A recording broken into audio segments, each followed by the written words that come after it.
उपेंद्र, देखिए बीजेपी निकाय चुनाव प्रबंधन समिति की बैठक खत्म हो चुकी है। फिलहाल बैठक को लेकर क्या कुछ खास जानकारी देना चाहेंगे? बैठक में किन किन मुद्दों पर चर्चा हुई?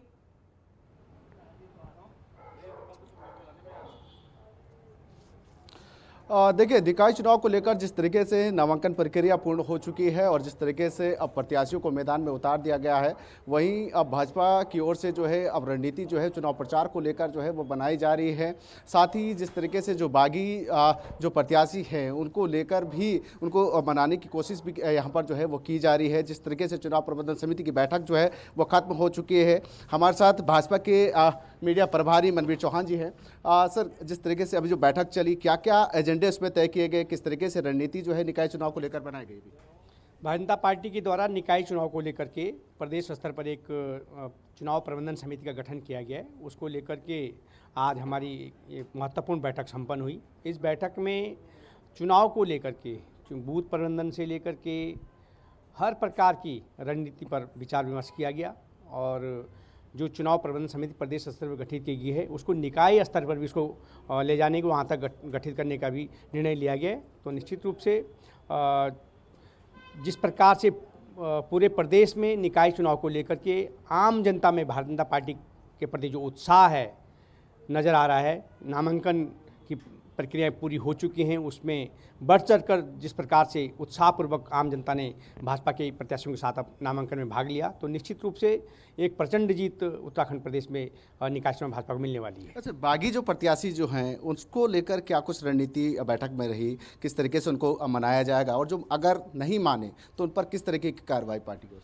देखिए, भारतीय जनता पार्टी एक कार्यकर्ता आधारित पार्टी है और कोई भी नेता, पहली बात तो हमारे भारतीय जनता पार्टी में बागी होने का कोई प्रश्न नहीं है। अगर किसी प्रकार की कोई किसी नाराज़गी भी होगी तो भारतीय जनता पार्टी द्वारा प्रदेश स्तर पर अपने जो हमारे सांसदगण हैं, विधायकगण हैं और वरिष्ठ नेताओं को उनको मनाने की जिम्मेदारी दी गई है और निश्चित रूप से कोई भी पार्टी का कार्यकर्ता पार्टी के खिलाफ नहीं जा सकता है। जो उसकी नाराज़गी है उसको दूर कर दिया जाएगा। फिर भी अगर कोई भी प्रत्याशी, कोई कार्यकर्ता बागी होकर चुनाव लड़ेगा, उसके खिलाफ कार्रवाई की जाएगी निश्चित रूप से। और इसके साथ ही क्योंकि भारतीय जनता पार्टी एक कार्यकर्ता आधारित पार्टी है, किसी व्यक्ति के पार्टी से जाने से कोई फर्क पड़ने वाला नहीं है, क्योंकि भारतीय जनता पार्टी का जो कार्यकर्ता है वो बूथ पर काम करता है और एक मजबूत होकर के जो कमल का फूल है उसके लिए सभी कार्यकर्ता काम करते हैं, इसलिए इसका बहुत फर्क पड़ेगा नहीं। लेकिन भारतीय जनता पार्टी में कोई बागी होने वाला भी नहीं है। अच्छा, चुनाव प्रचार में क्या कुछ बड़े नेताओं को जो है चुनाव प्रचार के लिए भेजा जाएगा, उसको लेकर भी कुछ तय जो है वहाँ पर किया गया? क्योंकि माना जा रहा है कि प्रवास के लिए कई नेता जो हैं उनको ड्यूटीज़ जो है तय की जाएगी।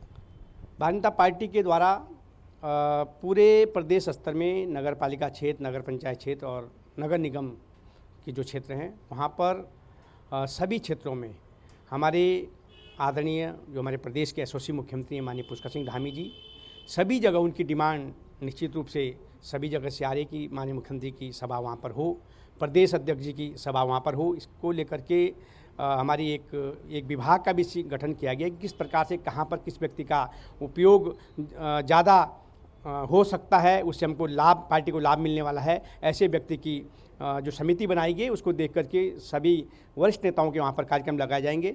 हमारे प्रदेश के मुख्यमंत्री, प्रदेश अध्यक्ष, हमारे पूर्व मुख्यमंत्रीगण, सांसदगण, इनके सभी के कार्यक्रम सुनिश्चित किए गए हैं।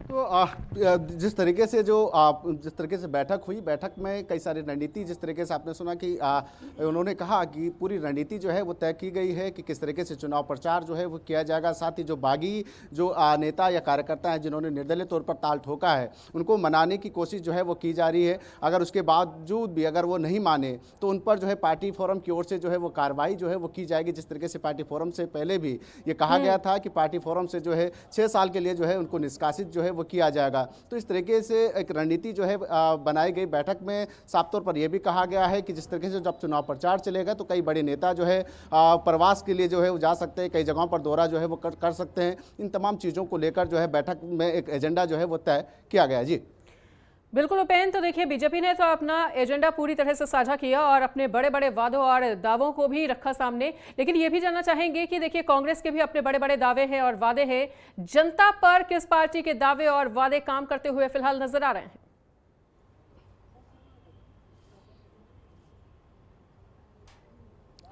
देखिए, जिस तरीके से अगर देखा जाए चुनाव को, अगर देखा जाए तो हर जगह पर जिस तरीके से नए नए उम्मीदवारों को जिस तरीके से उतारा है, जिस तरीके से भाजपा की ओर से भी अगर देखा जाए तो पूरे प्रदेश में, चाहे वो पालिका अध्यक्ष हो, नगर पंचायत अध्यक्ष हो, मेयर के जितने भी प्रत्याशी हैं, सभी को जिस तरीके से नए तो सिरे से जिस तरीके से टिकट जो है वो दिए गए हैं।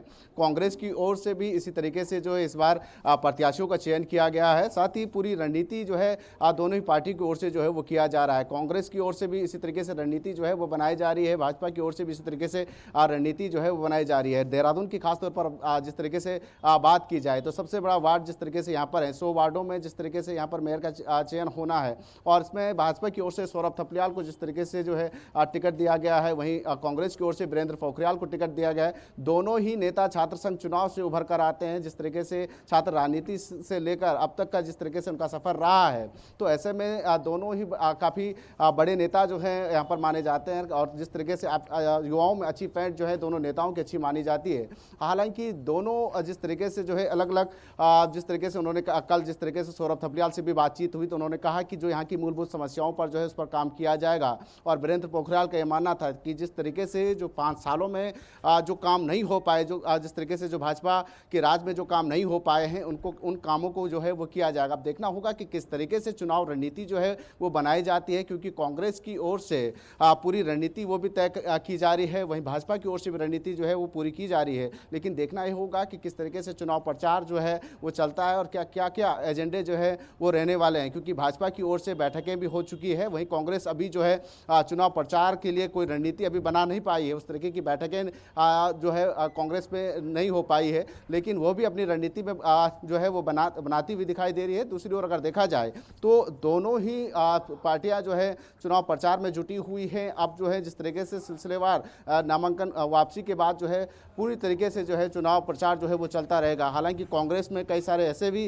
नेता हैं जो काफ़ी जो रूठे हुए हैं, उनको मनाने की कोशिश जो है कांग्रेस की ओर से भी किए जा रहे हैं, क्योंकि कई सारे ये देखे जा रहे हैं कि बगावती तेवर भी कांग्रेस में जो है वो देखने को मिल रहे हैं। कई सारे पार्षद ऐसे भी हैं जो कि कांग्रेस जो है वो जल्द जो है छोड़ सकते हैं और कई ऐसे बड़े नेता भी हैं जो जिनको टिकट न मिलने पर जो है कांग्रेस से जो है वो नाराज चल रहे हैं। उनको मनाने की कोशिश जो है बड़े नेता जो है वो करते हुए दिखाई दे रहे हैं। ठीक है उपेंद्र, फिलहाल तमाम बातचीत को हमारे साथ साझा करने के लिए, दर्शकों के साथ साझा करने के लिए और इस तमाम जानकारी को साझा करने के लिए आपका बहुत बहुत शुक्रिया।